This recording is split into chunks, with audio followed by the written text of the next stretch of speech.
پرویز مشرف صاحب جو تھے وہ پہلے ہی سے پلاننگ کر چکے تھے اس ٹیک اوور کرنے کی, اور نواز شریف صاحب کو کال آئی,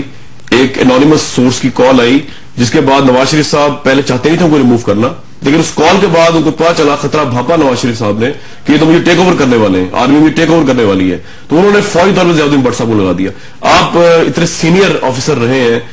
ریگارڈلیس آف قائم مقام بنتے یا نہ بنتے, آپ کور کمانڈر پشاور رہے, اتنا آپ کا کلوز انٹریکشن رہی ہے جی ایچ کیو اور آرمی کے ساتھ, آپ کو ایسا فیل ہوا تھا کہ پرویز مشرف صاحب ایمبیشیس تھے ٹیک اوور کرنے کے لیے اپنی آنےسٹ رائے میں؟ نہیں, میرا نہیں خیال کہ وہ اس معاملے میں ایمبیشیس تھے, اور ایز اے کور کمانڈر مجھے کبھی کوئی ایسی انکلینیشن نہیں ملی, نہ ہی میں اس چین میں تھا ایڈوائزری کیپیسٹی میں یا میں تو آپ کو صرف مشورے کے طور پہ نہیں, ایسی کوئی اس کے امیجیٹلی پوری باقاعدہ ریہرسل ہوئی تھی کچھ ماہ پہلے, اگر ہوئی ہوگی تو اس کے ساتھ میرا کوئی واسطہ نہیں تھا, نہ ہی میرے نالج میں تھا, نالج میں نہیں تھا, تو دستور کے مطابق آج آپ ریٹائر ہونے کے آپ سمجھتے نہیں کہ دستور سے ماروا اقدام تھا یہ جو کاؤنٹر کو یا جی کوز جو ہوتے ہیں وہ تو ایک ریولیوشنری اسٹیپ ہوتا ہے نا, اس کو آپ نارمل ایکٹ آف لا تو نہیں کہہ سکتے,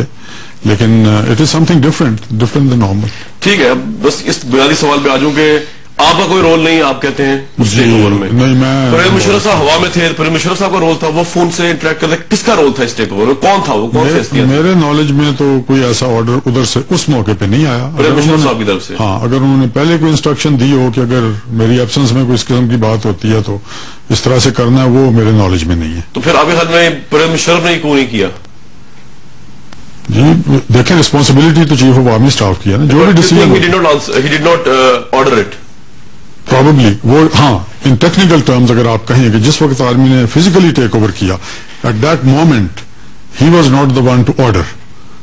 ہاں, اس سے پہلے اگر انہوں نے آرڈر کیا ہوا حفظ ما تقدم, وہ اور بات ہے جس کا مجھے علم نہیں ہے, اور بعد میں آ کے probably he was informed about the coup. جی جنرل عزیز نے یا جنرل محمود نے جو ان کے تھے معتمد خاص, انہوں نے اگر کوئی ایسا اقدام لیا which must be based on کوئی اس کا پلان بنا ہوگا, کوئی اس طرح اوور نائٹ تو نہیں ہوتا. ابھی جیسے ضیاء الدین صاحب کہہ رہے ہیں کہ مجھے پتہ ہی نہیں کہ میں چیف بن رہا ہوں, ابھی اس قسم کی باتیں میرا خیال ہے کہ اس طرح اچانک یا حادثاتی طور پہ تو نہیں ہوتی, ان کا کچھ نہ کچھ تو بیک گراؤنڈ